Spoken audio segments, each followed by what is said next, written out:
Hey everyone, today topic is capacitor and capacitor is a part of your class 12 second chapter electrostatics potential capacitance। तो आज हम specific capacitor के लिए video बनाए हैं। इसके अंदर हम पूरे कैपेसिटर के डिटेल में डिस्कशन करेंगे, क्या क्या फॉर्मूलाज होते हैं, होता क्या है कैपेसिटर एंड किस किस पर डिपेंड करता है, कितने टाइप्स का होता है। तो आप 12th क्लास में हो या जेई की कर रहे हो, नीट की कर रहे हो, जिसकी भी तैयारी कर रहे हो उसके लिए इम्पोर्टेंट है ये वाला चैप्टर। तो हम स्टार्ट करते हैं कैपेसिटर से। So it is a combination of two conducting plate which is separated by some distance d and which can be used store of charge. So हम कैपेसिटर को बनाएंगे कैसे? Combination of two conducting plate से।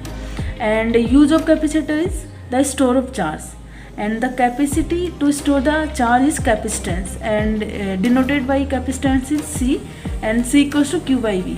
ये formula होता है। सो capacitor की capacitance का फॉर्मूला क्या होता है? C equals to Q by V, ठीक है। एंड C किस किस पर डिपेंड करता है? ये डिपेंड करता है shape and size of conductor. And second है distance between conductor and orientation of conductor and medium. इन सब के बारे में हम डिस्कशन करेंगे कैसे कैसे डिपेंड करता है। अभी आप देख लो, शेप और साइज पर डिपेंड करता है, डिस्टेंस पर डिपेंड करता है, ओरिएंटेशन पर और मीडियम पर। अब हम देखते हैं टाइप ऑफ कैपेसिटर। तो 3 टाइप ऑफ कैपेसिटर होता है, parallel plate capacitor, spherical capacitor and cylindrical capacitor.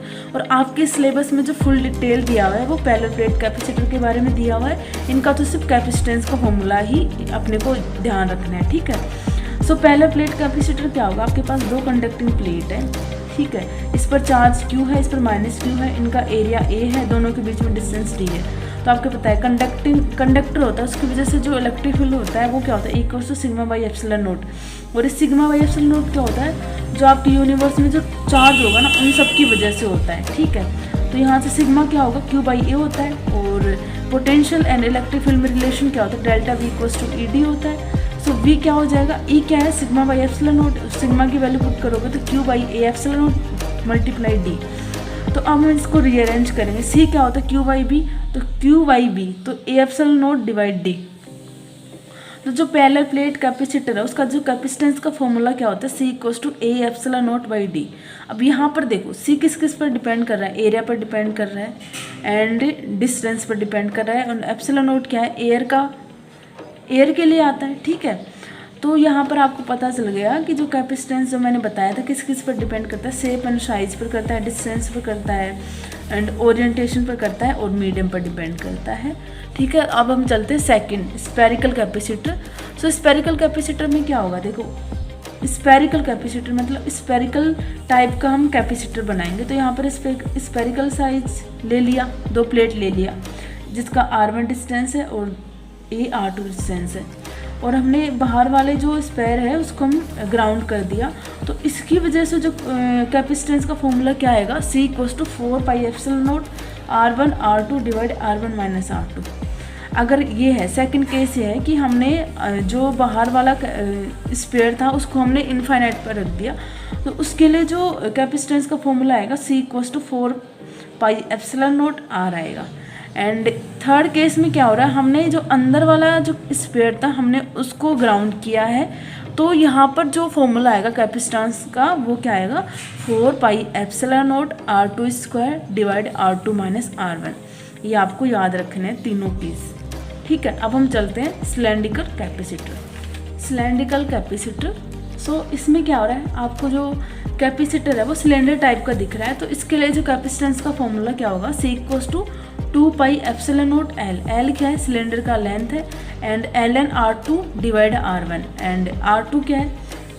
इस वाले सिलेंडर की R1 रेडियस और बड़े वाले की R2 है, तो Ln R2 डिवाइड R1 है।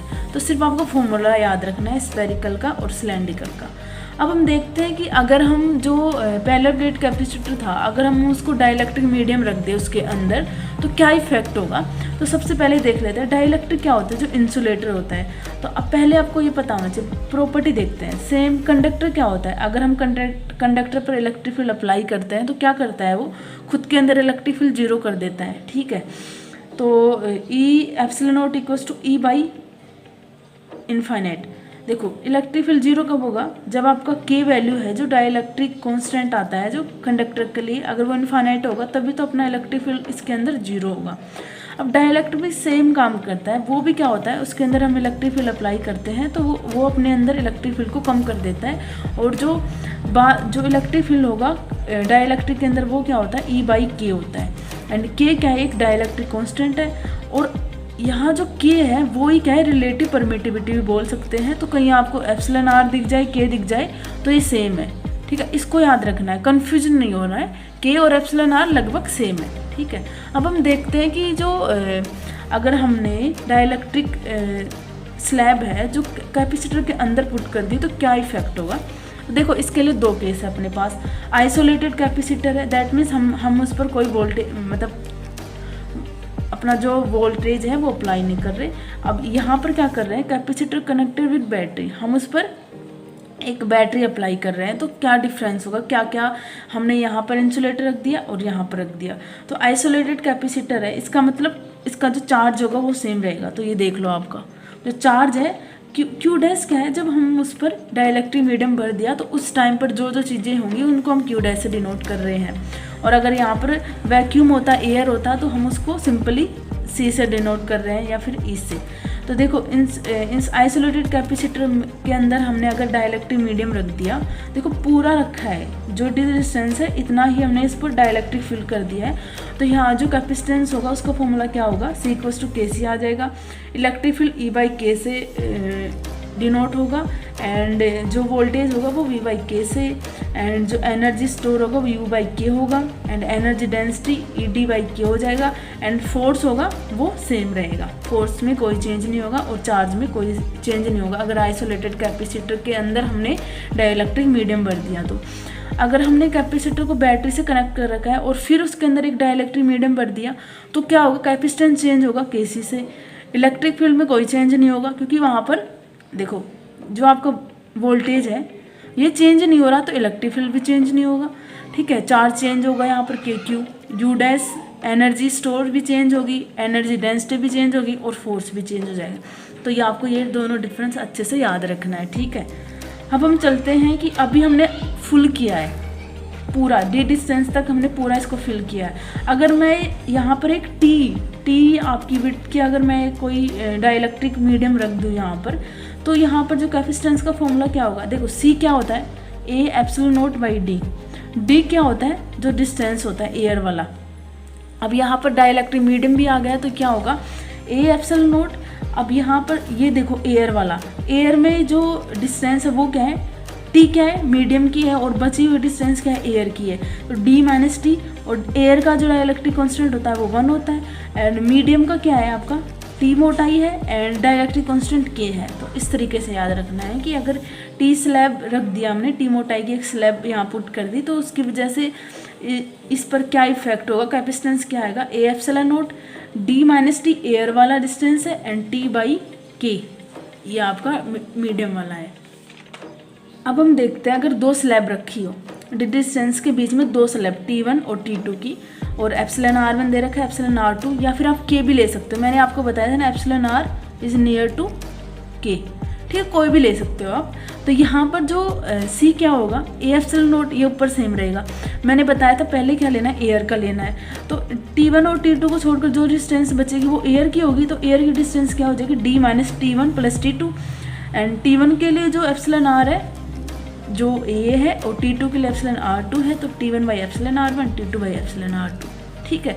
अगर आपके पास n स्लैब दे रखी हो, कैपेसिटर के बीच में n स्लैब रखी है, तो इसके लिए क्या होगा, सेम फॉर्मूला लगेगा, A∈0। अब D-n तक दे रखी है और इसको पूरे को फिल कर लिया इसने, तो क्या होगा, और सेम फॉर्मूला लगेगा। अब यहाँ पर एक चीज़ देखनी है, अगर पूरा भरा हुआ है तो जो T1, T2 और Tn तक का है वो किसके इक्वल हो जाएगा, D के इक्वल हो जाएगा। तो यहाँ से ये वाला पार्ट 0 हो जाएगा। तो इसके अगर n स्लैब फुल रखा है इस कैपेसिटर को, तो C = A∈0, T1/εr1, T2/εr2। अगर आपको ये याद रखना तो आप ये भी याद रख सकते हो, दोनों ठीक है, ठीक है।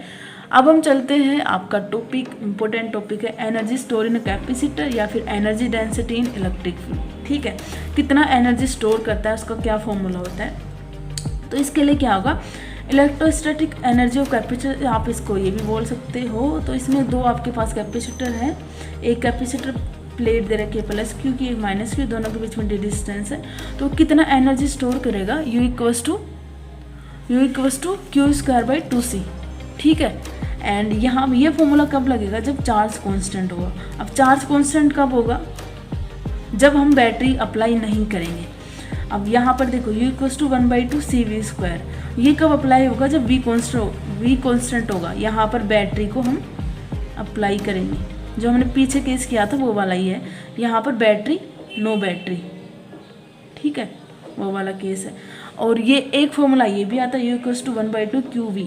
ये सब फॉर्मूले अगर आपको ये वाला याद है तो आप Q इक्वल्स टू क्या होता है, CV होता है, वो पुट करना आपका ये आ जाएगा, ये आ जाएगा।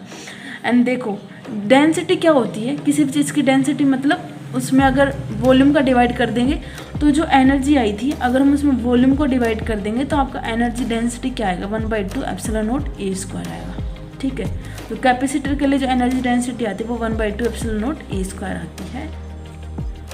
अब हम देखते हैं combination of capacitor. This is the last topic of video. And first series combination, and series combination is called potential divider, and second is parallel combination, and this is called the charge divider.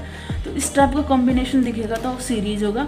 तो यहाँ जो equivalent capacitance आएगा उसका क्या formula होगा, 1/C equivalent equals to 1/C1 plus 1/C2। और ये parallel register की तरह दिख रहा है ना, क्योंकि वहाँ पर भी 1/R इक्विवेलेंट क्या आया था, 1/R1 प्लस 1/R2। अब देखो ये क्या है, पोटेंशियल डिवाइडर है, तो V1 पर पोटेंशियल क्या होगा, C2, V divide C1 plus C2, and V2 क्या होगा, C1V by C1 plus C2, and V1 और V2 का रेशियो लोगे तो क्या आएगा, C2 बाई C1 आएगा। एंड अगर टोटल चार्ज निकालना है तो सिंपल है, C equivalent divide multiply V।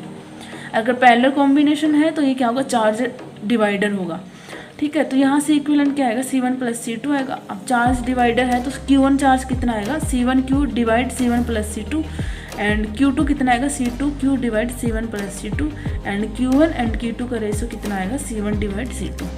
तो ये सब हमने कर लिया है। हमने क्या क्या किया है, कैपेसिटर के बारे में डिस्कशन किया है, टाइप ऑफ कैपेसिटर क्या होता है, C किस किस पर डिपेंड करता है, पहले प्लेट कैपेसिटर के लिए क्या फॉर्मूला आता है, स्पेयर के लिए क्या आता है, सिलेंडर के लिए क्या आता है, इन सब के बारे में। फिर हमने डाइलेक्ट्रिक पुट किया है तो क्या इफेक्ट होगा कैपेसिटेंस पर, हम उसके बारे में डिस्कशन किया है। फिर कितना एनर्जी स्टोर करता है, एनर्जी डेंसिटी क्या होता है। देन लास्ट में हमने क्या किया है, कॉम्बिनेशन ऑफ कैपेसिटर कर लिया है। तो ये सभी ही करना था अगर आपको सारे फॉर्मूला, ये बहुत इंपॉर्टेंट टॉपिक है आपका कैपेसिटर, बहुत ही ज़्यादा इम्पोर्टेंट है। तो और आपको इस जो शॉर्ट नोट्स है उसका लिंक मैं आपको डिस्क्रिप्शन में डाल दूँगी, आप जाके इसको डाउनलोड कर सकते हो। So I hope you enjoy this.